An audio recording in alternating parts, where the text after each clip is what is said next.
If you want to understand the recent far-right riots in the UK, then no place is as important to understand as Rotherham. It's there that the far-right launched an attempted pogrom against migrants staying in a hotel on the edge of town. But Rotherham is much more than that. It's been at the centre of the fixations of the far-right for over a decade. It was in Rotherham that the so-called grooming gangs scandal broke, in which Child Protection Services, the police and the local council had systematically failed to protect young girls from CSE, child sexual exploitation. The perpetrators in these particular cases of child sexual exploitation were overwhelmingly men of Pakistani heritage. Those are the facts. It does little for the left to deny this. But focusing on these cases alone gives a distorted picture of CSE across the UK. It's no more accurate to focus on these particular cases in Rotherham than it would be to focus on other cases of CSE in the UK and conclude that all abusers are TV presenters. The full story in Rotherham is much more complicated. It's a story of a divided and post-industrial town. To understand it, I went to Rotherham and spoke to Abrar Javid from the Rotherham Muslim Community Forum about the long history of the town, the way it was targeted by the English Defence League for a decade, how the Muslim community in the town had interacted with the police and indeed the far right, and how it was now responding to the far right riots that took place in the town. This interview was recorded on Thursday, the 8th of August. My name's Abrar Javid. Probably more on a formal basis. I'm the spokesman for Rotherham Muslim Community Forum, which is it's a voluntary organisation based in Rotherham, and it's more of a generic voice for the Muslim community in general. Is there a Muslim community in general? This is a sort of I often think of it as sort of Blair era fantasy of homogeneity, but this is the term you're using. Yeah, there's obviously nuances there. There's denominations, as you probably would get in like the Christian or or any other faith really. So it's not just one community. Within that community, you've got different nationalities in the Muslim community, different nationalities, different ethnicities, and there's traditions and cultures within that faith that they practice differently. So you find that even that diverse traditions within faith. Which is probably the same anyway in the UK really. So we've got predominantly it's a Pakistani Kashmiri community here from the Muslim faith, which have been here around for about 2 generations when they came as economic migrants, when they were invited over here after the Second World War. And then we've got quite a sizable Yemeni community. But of late, it's more of a North African sub-Saharan community that we've seen here as well.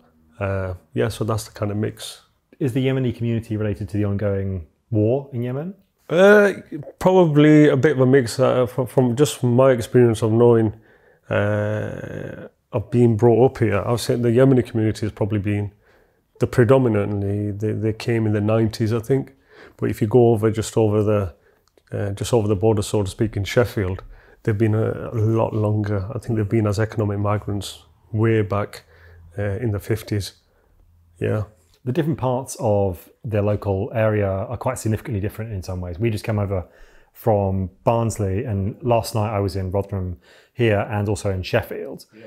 And people were saying to me that we've had some far-right disturbances, far-right riots, an attempted pogrom, we might even say, in Rotherham itself and their migrant hotel.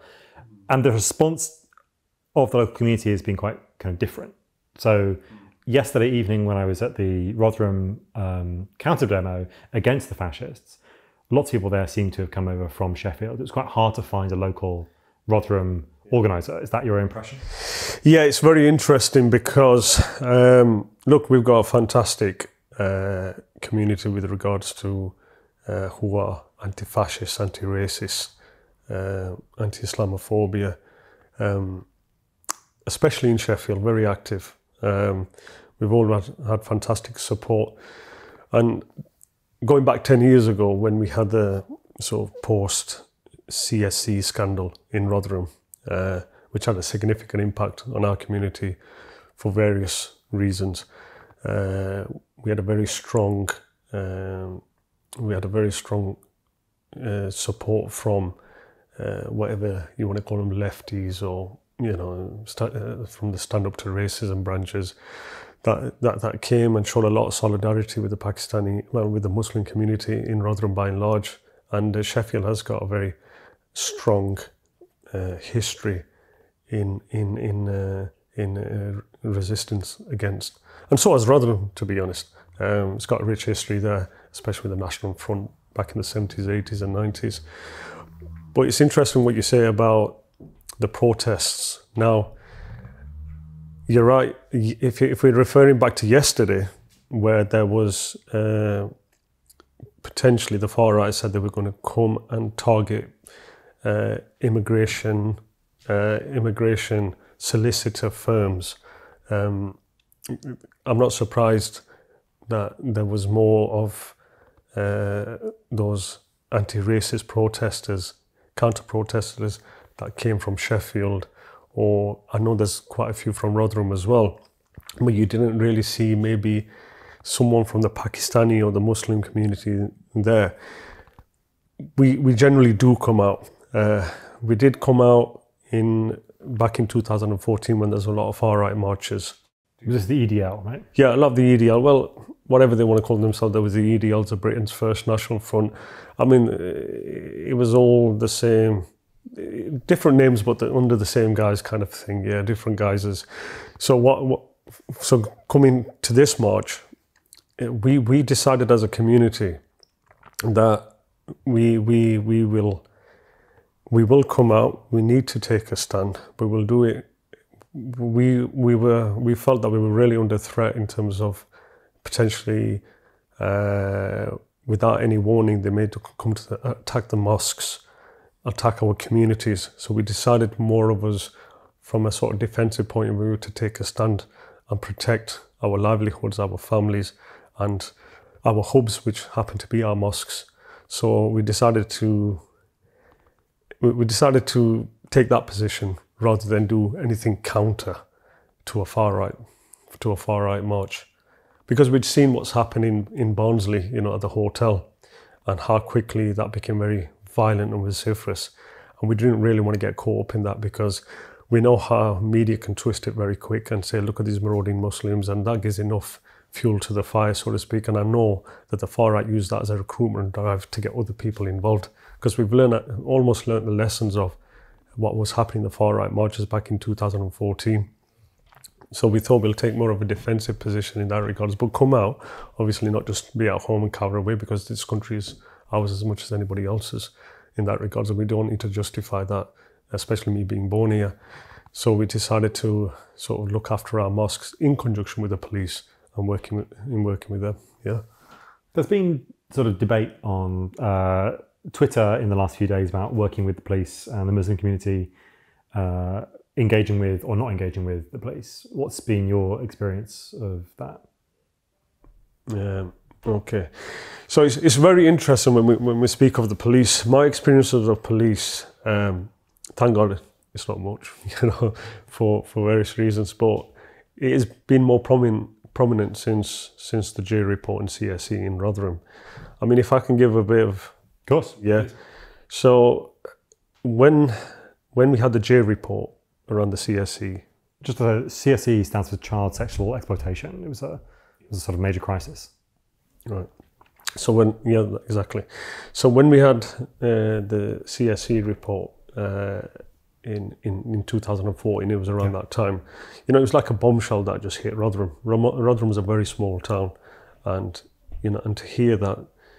And potentially 1,400 CSE victims and 300 suspects, of which it was said predominantly from Pakistani heritage in Rotherham. That's a bombshell on any level, on any town or city, and especially when I had Pakistani men as well, and mainly suspects, Pakistani men. So at that time, we were just trying to decipher, or just even trying to digest just the scale of the abuse that's happened. They were saying going back 20 years, yeah, and the failures of the police in regards to not tackling the issues when they were presented to them, and the failures of social services and the council. It was all in the report about failures. Yeah. And at that time, specifically when it came to the police, obviously there was a massive focus on them, and then we had far-right marches straight after. We had 14 far-right marches, I think, in the space of 12 months. And my experience of the police wasn't... I didn't go to the marches, if I'm honest. I made a conscious decision. Didn't want to really add fuel to the fire. We're damned as a Muslim community. We're damned if you do, damned if you don't. As a Pakistani Muslim community, it's just best to stay away and not give the oxygen to the far right. So the police at the time also advised us, along with our community elders and our community leaders and our councillors, to actually don't attend the marches, etc. They can become violent. We don't want to give any more oxygen to it. They'll die down, but they never die down. In fact, they start. It gave more oxygen to the far right, so to speak. And every march, you would see the numbers rise. You're talking sometimes 2,000, 3,000. It's unheard of, especially in a small town. Anyway, I know people were liaising with the police at the time, and they kept on saying, look, don't come out. We've got this under control. But what the Muslim community at the time, Pakistani community and the Muslim community in general was saying, and the Yemeni community, is, look, this has got to stop somewhere, because what we're seeing is, in correlation with the ADL marches, the far-right marches, we're seeing a massive spike in attacks on local people, whether it's local businesses, whether it's women on the streets are having the hijab pulled off. We've seen violent attack on taxi drivers, and this was being reported at the time to the police, and also hate crime centres, because there's hubs where you can report. In some of the voluntary organisations take these calls and report them to the police themselves. But we were getting nowhere, because we were told it's a democratic process and they've got every right to protest. It's written in law, so to speak. But for us, the impact was huge as a community, because the fear, the anxiety around every march, and the marches felt like they were there every single week. It's just mad. So it created real fear, real tension. People start thinking, can I go out? Can't I go out? Can I go to the park with my kids, etc. So what you start seeing is, you saw a lot of people coming from out of town, from the far right marches, but they were radicalising the local youth, the English community. We've never had these issues ever in Rotherham. There's pockets of racism wherever you go, and I've had my fair share of racism as you're growing up, etc. But generally, as a town in Rotherham, it's a good town, it's a working class town, and people generally just get on and coexist. So we felt the police were letting us down. Then it became a bit of an issue of trust, that somehow, because as a Pakistani community, we've had all these issues around CSE, there was some mistrust there, because we thought that because of the report around the failures of the police, this was a good distraction.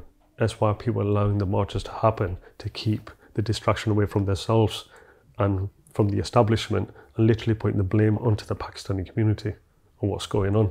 And they're allowing this right-wing element to fester, because what was happening is, during the marches, the far right would say that we were coming into town asking for the justice for CSE victims, but the reality is, once they were here, it was all anti-Muslim hatred that you would hear within the marches, and they would attack any business that they thought was associated with the Pakistani community, and they were attacking taxi drivers. So we had this issue, and so there's a bit of a breakdown with the police. But for the first 10, 11 marches, a lot of the Muslim community decided almost as a collective not to come out. What happened was, on the 13th or the 14th March, I remember this clearly in 2015, there's an elderly gentleman, Mohsin Ahmed, he was murdered by two local Englishmen while he was going for his morning prayers to a local mosque not far from here. My dad knew the elderly gentleman. I think he was in his 60s at the time. And he was of Yemeni background, and he was also married to a Christian white lady. So he was like the epitome of someone who was well integrated, so to speak. So these guys saw him going to the prayer 6 o'clock in the morning, and they decided to beat him to death. He was kicked, punched, and while they were kicking and punching, they were calling him a Muslim groomer. Yeah. And 2 days later, he sadly passed away because of his injuries. So we decided at that time, as a Muslim community, to come out to show our solidarity. And there was a march that was fixed for September. He passed away in August, and we said to the police, "Isn't this enough evidence?" And we were warning you that there's going to be a fatality. And here it is. Isn't that enough to call off the next march? And they still allowed it to go ahead, right? And they talk about thresholds and impacts and stuff. You would think, isn't this enough? So they allowed Britain's first to march in September. I think it was around September. And we decided Muslim community will come out peacefully as a counter-protest. So we joined a lot of the anti-fascist, anti-racist protesters to stand up to racism. And it was a really good showing. A lot of families came from a Muslim background. You'd see the elders, the mosque elders. So we showed a real sign of unity, very peaceful, no trouble at our ends. But we could even feel the hostility of the way the police were policing us. We really felt it. We were thinking, hold on, we are the local community. We're the ones who have been basically under the cosh for the last 14 months. And it is the first time we decided to come out as a community. And why we be treated as if we're the instigators. And what happened there was, when the march had sort of come to an end, the police asked us to go down a particular path. They wouldn't allow us to go where naturally we would go back home in whichever areas we were from. So they led us, they said there was a particular path. So as we went down that particular path, we were ambushed by the far right, a pub that is well known for its hooliganism and far right activity. I'm just trying to remember, the William Fry pub in town centre. There'd already been some commotion where they were coming out and attacking some kids. They attacked some elders. Once we got there, we couldn't really go back. We couldn't go forward. They were really, violent, asking for violence. And there we stood our ground, and in self-defense, there was an altercation. Myself, and along with 11 others, Asian Pakistani men. 2 weeks later, we were picked up by the police, and we were charged with violent disorder. So we thought, hold on, with everything that we've been through, and then we get ambushed by the far right, and yet we've just been arrested and charged for very serious offences. And we all pleaded not guilty on the basis of our self-defence, but yet they proceeded to charge us as well. And that it kind of reinforced what we were thinking anyway. We're thinking, hold on, you failed the CSE victims over 20 years, and clearly that's what it said in the report. And now somehow you become overzealous in your policing to give a narrative almost appeasing the far right, to say, look, we're coming hard on these Muslims, wherever it is. And we felt it was almost to appease the far right, even though it was their failures in that regard. So we decided to set up a campaign at the time. What happened with the police just after is that we decided to hold a public meeting, and we decided to boycott the police, any sort of disengagement, any sort of dialogue. And I think it was unprecedented. Nobody's ever called that kind of disengagement. And the press was all over it. Look at these Muslims, they're boycotting the police now. They think, they're that powerful, so to speak. But I think everybody didn't understand the message from it. And then 2 days later, we decided to call the boycott off. But what happened then was we started a campaign, the Rotherham 12 campaign. Self-defense is no offence. And we were supported and led by the monitoring group in London, Suresh Grover, who was the family campaigner for Stephen Lawrence, and Imran Khan solicitors and all. They were all involved. And from there, we had a 12-month campaign, and the campaign was brilliant in terms of solidarity. We had the Hillsborough campaign showing solidarity, the Old Greaves campaign showing solidarity. And what made it pertinent is that you've got white working class men who work down in the pits, understanding the Pakistani man here who was almost being oppressed, so to speak, in terms of self-defence, because those miners were defending themselves when it came to the Ogres, and they were attacked by South Yorkshire Police, and the failures of South Yorkshire Police when it came down to the Hillsborough. So they had some commonality with us in terms of the failures of South Yorkshire Police. So we had a lot of solidarity. We went to London. We'd been everywhere and spoke about what is really going on in Rotherham in terms of the Muslim community. So South Yorkshire Police, we were really bitterly disappointed in their reaction in charging us. But we thought, look, we're innocent, everything that we'd been through, so we had to make a stand. And then we went on trial in 2016. It was a 6-week trial. And within that trial, all of us were found not guilty.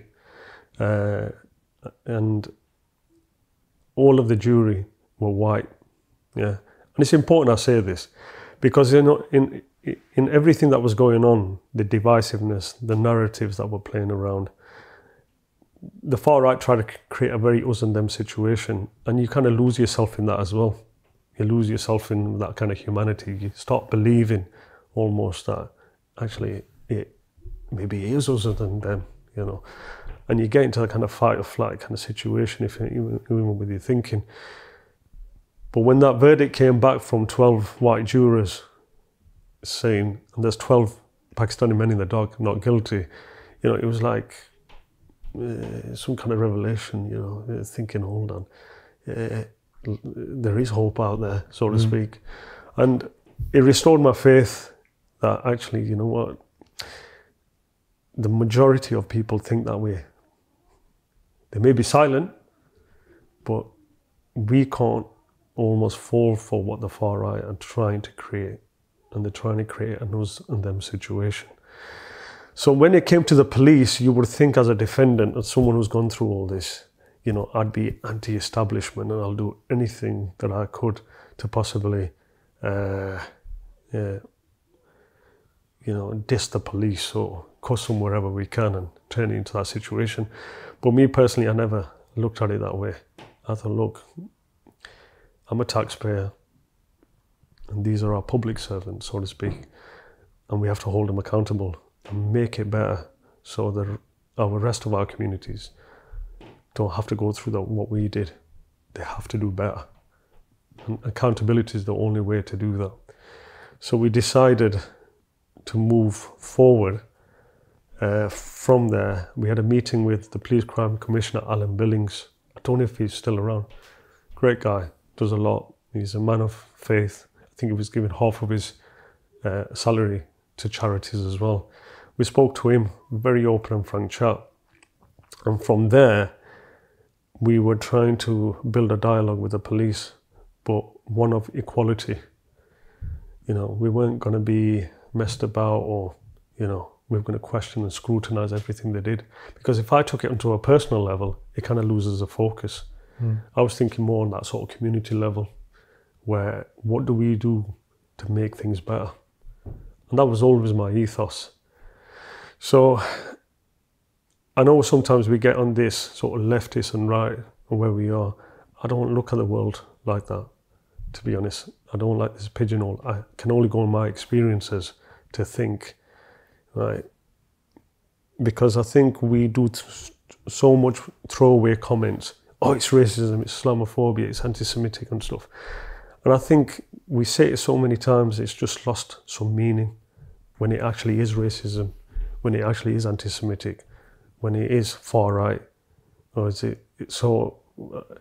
When you come from a Pakistani or ethnic background or a Muslim, you know, you see things differently, because I'm British, I'm Pakistani, I'm proud of all the things that I am.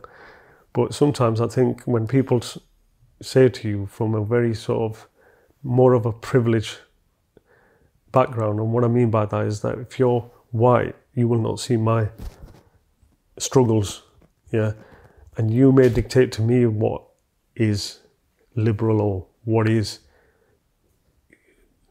the human rights or whatever it is, but I don't have that privilege to think like you do. I have to think in a certain way depending on my background and my experiences, so to speak. So I don't get pigeonholed, oh, I have to go to this counter demonstration or I have to go to that demonstration. And I gave that example where why you haven't seen many Pakistani Muslims going to the counter demos, so to speak, while the racists are being out, because we are not in that privileged position to always do that. We have to pick our battle, so to speak, to be able to sort of put our point across. Don't get me wrong, counter protesters are good. There's a time and place for that, as we believe. But for this particular time, and what's just happened over the last week or two in Southport, we sat down as a community and we decided, look, what is almost best for us at the moment? What is safe for us? Because if we go to these protests, we also know that what we went through, even though it was in self-defense, we don't want someone else in our community going through that same experience. Yeah. So, but we can't stay at home. That's not an option either. Yeah. So we'll do what we have to in order to prioritize what's good for our community at that time. In the last 10 days or so, we've gone from a situation in which there's been this horrific attack, murder of these 3 young girls in Southport by someone who eventually, it was revealed, was Welsh, of Rwandan background.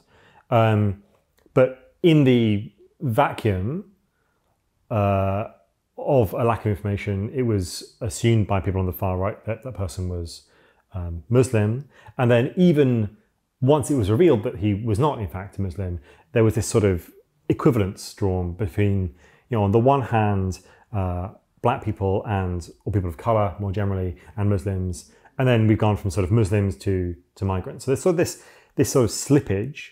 And it seems like actually from migrants, we've kind of come back towards Muslims as a sort of a generic boogeyman, a sort of generic terrifying other in British society. How do we get to a situation where this is how the far right thinks? We can sort of slide across these different categories of people and just ultimately end up with Muslims as sort of a homogenous, terrifying other. Yeah, it's really interesting what you say is that, let's just say for argument's sake, if it was a Muslim immigrant who had carried out those attacks, so what? Yeah. That's my answer. You're hearing some politicians saying, well, this would have never added fuel to the fire if the police had just come out a little bit earlier and said he was 17 and if he was Rwandan, he was Christian. Yeah. Yeah. It wouldn't have made any difference. So if they did come out and say he's Muslim, if it happened to be a Muslim guy, he happened to be an immigrant, etc., what does that change? Yeah. So is that appeasing the far right? Because the far right would have done exactly the same. I don't think they would have changed anything. No, I agree. Yeah, it wouldn't have pacified them in any way. Yeah. So, and I'm glad the police didn't come out, because then you're appeasing. It's almost, we better tell the public, because the public are inclined to believe certain things, etc. So we're playing a very dangerous game when we say that the police should be appeasing a certain section of our society, because you're actually giving in to them. Yeah, you're almost legitimizing what they're thinking. Yeah, and I'll go back to again. I said it when times are tough. Yeah, I know around 2007 we had all the credit crunch and there was all the recession. When times are hard in communities, and to divert the attention away from the real issues, we've got a poor NHS service that's been underfunded. We've had housing issues. The stocks of housing has been that poor. I think we're so far behind Europe since the 70s. Yeah, we've got an absolutely ridiculous transport system. Again, we're so behind Europe. When you've got real issues, historical issues, and then the credit crunch, cost of living, unemployment, etc., things haven't really improved. If anything, they've gone backwards. At times like that, people want to vent their anger somewhere. And it's always easy to blame the other, the immigrant, or whether it's the foreigners or you're taking on your jobs. And added with what I said about some of the terrorist attacks that will happen, people tend to find a scapegoat, and it happens to be, over the last 20 years, it happens to be Muslims. And when I say foreigners, the immigrants. But when we talk about immigrants, they're again talking about those that come from particular parts of the world, whether it's the Middle East, Asia, Iraq, Iran. It's Muslims again. Yeah. It's not Ukrainians, right? Oh, no. You would invite a Ukrainian into your house, but obviously blonde hair, blue-eyed, etc.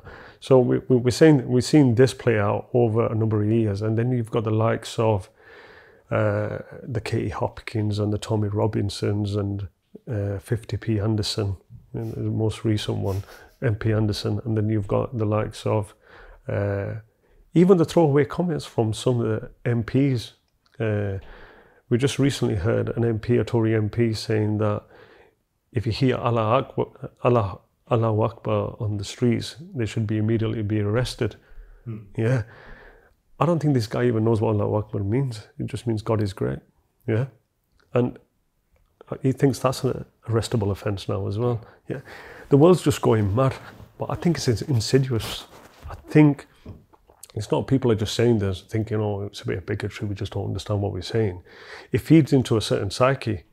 Farage came out during the Southport incident and left the carrot dangling because he knew he's appeasing a certain part of the public. We don't know what the police are hiding from us. And if you're someone who's already frustrated in life and been hearing certain things about immigrants and there's too many immigrants from social media, etc., you're thinking, yeah, I bet they are. They're prioritising Muslims again. They're prioritising foreigners. Yeah, there's that two-tier policing going on. And it builds up that frustration. And then there's a picture painted of us that we're not loyal to this country. We want Sharia law in this country. And it comes and it simmers, and they let that pot simmer for so long, and then it goes whoosh. So 100%, I always believe that the minorities, whichever minority that may be, but usually it's a minority of colour, become that, like you describe, that kind of beast, that monster. And they've done it well. You know, I think there's powerful think tanks behind it. You know, it just doesn't come overnight.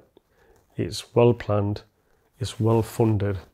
The media have got a part to play in it, in the way they report things. And it's almost, honestly, I'm a little bit sympathetic to the communities who receive this and digest this and think, well, they don't even digest it, they take it for face value. And they think, well, that's how they are.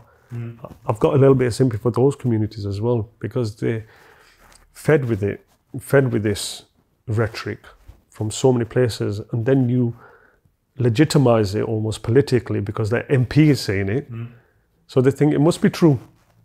So, yeah, I think that's it. Just, like I said, it's over time, drip, drip, drip, drip, feed. And that becomes a reality for some people. So you mentioned this sort of top-down, far-right ideas being pushed from MPs.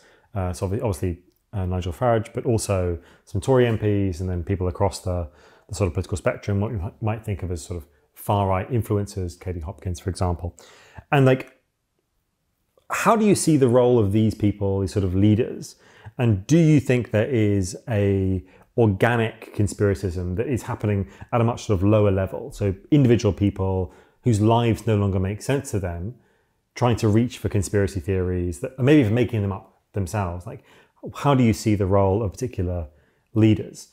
One person in particular who might think about this is, of course, Tommy Robinson, who is perhaps the most important of these far-right influencers, certainly in the UK, who's been very key for stirring up this particular round of far-right violence.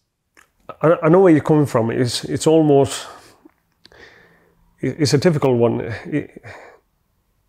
It's almost asking whether, what I feel is that, is a problem being created from the top, or does it inherently exist?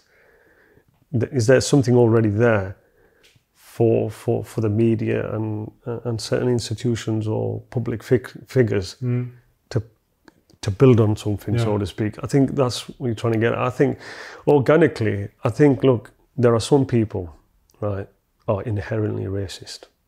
They just are. You can't reason with them. You could put figures in front of them. You can talk to them, you can talk about immigration, legal immigration, you know, the real impact on services and stuff. But they are so inherently racist that it is just what they really believe. That's their core. And then there are people out there, honestly, I feel they are misguided. And through strong dialogue, you can get people to maybe shift a little bit. Yeah, not totally, but enough. I've had that experience, if I'm honest. You know, through my experiences and what's happening in Rotherham. We've had some safe spaces, so to speak, to chat to non-Muslim, you know, within white communities. And we've had some really constructive dialogue, you know, with communities in that regards. But I do feel, maybe it is a bit of both, but I do feel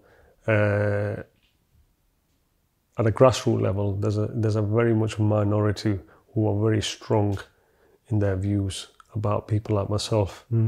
But I just feel there's a significant minority within that are uneducated, yeah. But I don't feel that inherently they are racist.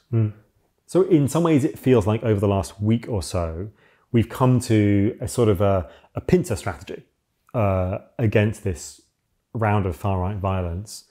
On the one hand, we've got the response from the police, handing out relatively severe sentences to people who have been involved in violent disorder, who've been involved in the most sort of egregious attacks on different people across the country.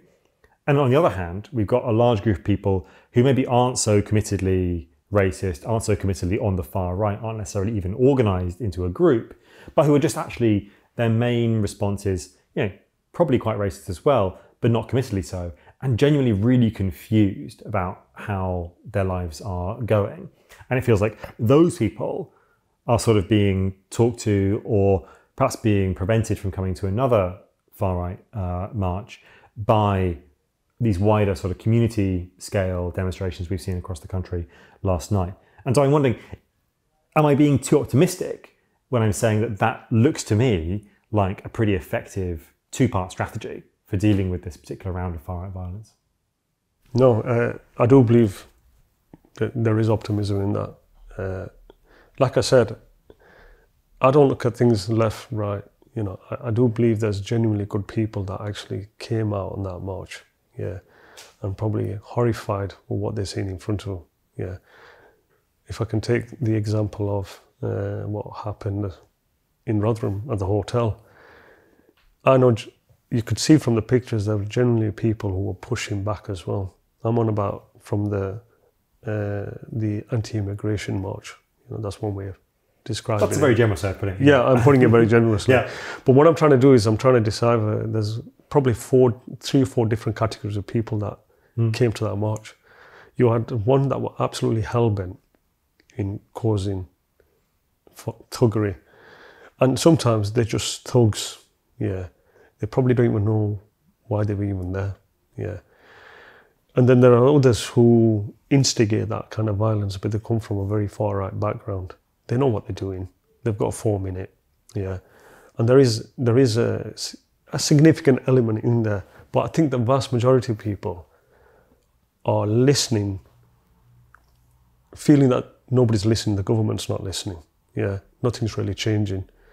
And they feel that there's probably too much immigration, yeah. There should be a control on migration, etc.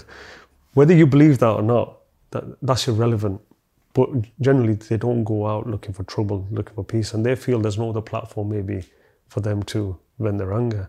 So they're using platforms, you know, like this, that are generally pushed by the far right, yeah, and they just don't know it. They're a bit naive. So they come out to these marches and they go, God, level of violence, I don't really want to be part of that.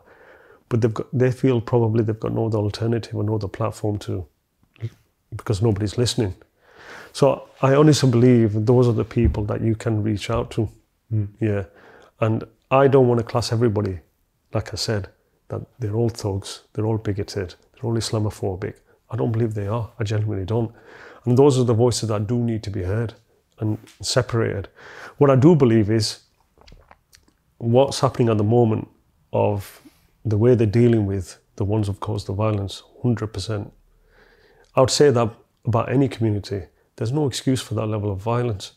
I mean, like I said, I've been through quite a bit myself, and you would think that I would have a certain perception about a police officer. And I think, yeah, good on him, whatever. No, I don't. I would never wish that on anyone. And I know they fast tracks. It seems to be working on a national level where they're fast tracking, people with some really serious charges of violent disorder, rioting, and it seems to have, I think the message is getting across. People are thinking twice of coming out, because this, I did think that was going to go on for at least another week or two. Yeah. But it seems to just like whoosh, probably overnight, because of the deterrent towards it it's died down.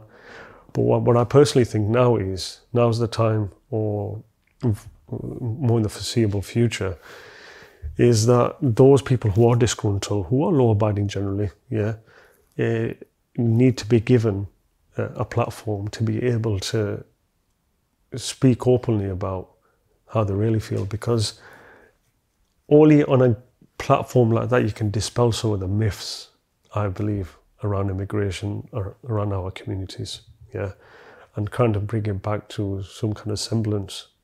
Because I know from personal experience, I have met people like that who've been almost to the process of being radicalised during the CSE in Rotherham.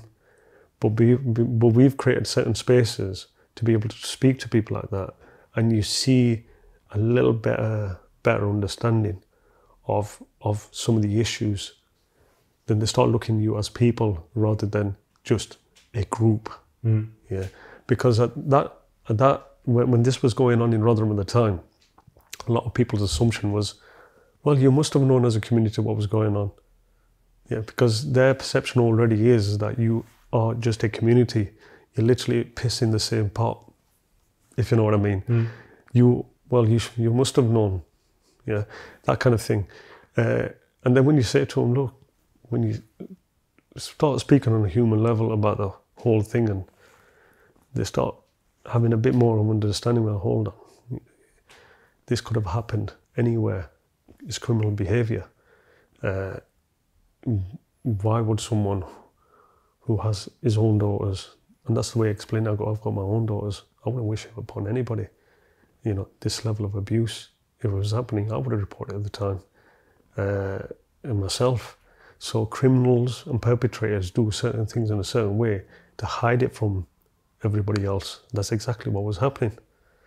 And we've actually taken the focus away from those who should have really been protecting, and that was the police and the social services. But there are people out there insidiously who want to bring it back to a certain community because it fits their agenda. They want to talk about culture and race, and it must be inherent in them to commit this kind of abuse. But when you talk about 1 in 4 children have been abused in some shape or form sexually, whether it's been psychologically or emotionally or whatever, if you look at the figures, I'm just giving an example when you start talking facts, is that 90% of sexual crimes are committed by middle-aged white men. And if you look at CSE in terms of grooming as a subcategory, it's very small compared to the paedophilia and online grooming, and if you look at Office for National Statistics. So this subcategory only makes up for a very small percentage of abuse, like street grooming and grooming. It may be overrepresented potentially from Pakistani men or whatever, but if you look at the overall sexual abuse, it's committed by 90% of white men. But this becomes the focus, not the overall abuse, because it suits a certain part of the mainstream media and certain parts of a section of society that want you to believe that that is what's going on, and none of this is really going on. So I go back to what I was saying. It's easy to manipulate people's minds because it's easy to blame the other being the foreigner, the black man, the Muslim guy, or the Pakistani. It's always been the case. So when you start talking to people on a real level and basing it on fact rather than perception and myth around you, you do, with people who are willing to listen, you tend to change a little bit of that goalpost. Shifting a little bit of thinking to go where you planted a seed. But like I said, there are certain people who just don't want to hear that because they are intrinsically, inherently racist. But that's a very small, I think you were saying earlier. Yeah, 100%. I know that from experience. Yeah. We come to you as a sort of representative of like the Muslim community, but we had to talk about that label earlier. And of course you mentioned various pieces of sort of solidarity work you've done with other people who were attacked by the police during the miners' strike, people who were victims of the Hillsborough disaster and so on. Is that also a community in which you fit sort of politically? You might think of it as either just a working class community, or think of it as communities that have been policed at different times in various kinds of aggressive ways. Is that also a sort of politically useful community for you? Yeah, I mean, like I said, I don't really fit into a box. We talk about politics now, just generally talking about politics, is that I don't think I really aspire to any one particular sort of political party. I believe in some conservative values. I believe in some liberal values. I just want to reach out to the common man, so to speak. And even if their values are not very similar to mine, it doesn't mean that you can't get on with people. You respect differences, etc. So I kind of go with that sort of flow, to be honest. I like having real conversations with people and see where they're coming from, not just take something face value and think, well, this is it. This is how people are. I'm in that privileged position. Well, not privileged, but because I am British, because I am Pakistani. Yeah, I have that ethnicity in me, and I'm well aware of that as well, and I'm proud of that. I'm from a Muslim background. I'm able to see things that potentially you wouldn't. You can look and you can ask me how I feel rather than dictating to me what I should be feeling, if you know what I mean. So I'm able to come from sort of different perspectives and see the world from those lenses. And honestly, even though whatever I've personally been through in that regards, I always see, because I saw during the campaign as well, that if you look at I'm just giving an example, when you look at Orgreaves, you're talking about very strong working class white communities, yeah?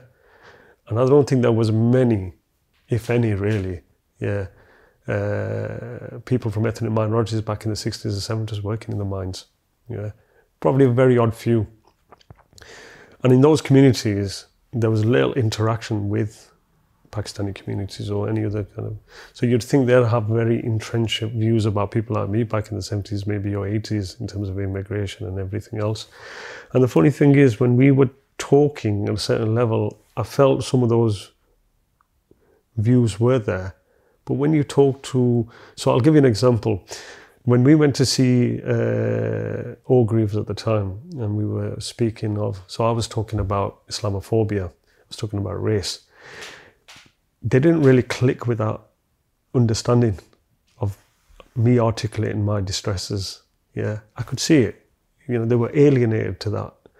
But when I changed it around and I talked about human rights, self-defense, they seemed to click with that language. They go, no, that's what happened to us. That's what happened to us. And that automatically brought a connection between us, because they understood, all right, we've been through that. Yeah, we know what you're talking about. Once we made a connection, then I was, on a human level, we were able to talk about some of the, some of the experiences we've had.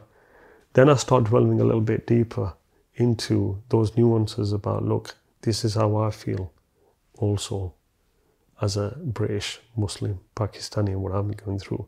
So we were able to have more meaningful conversations about that.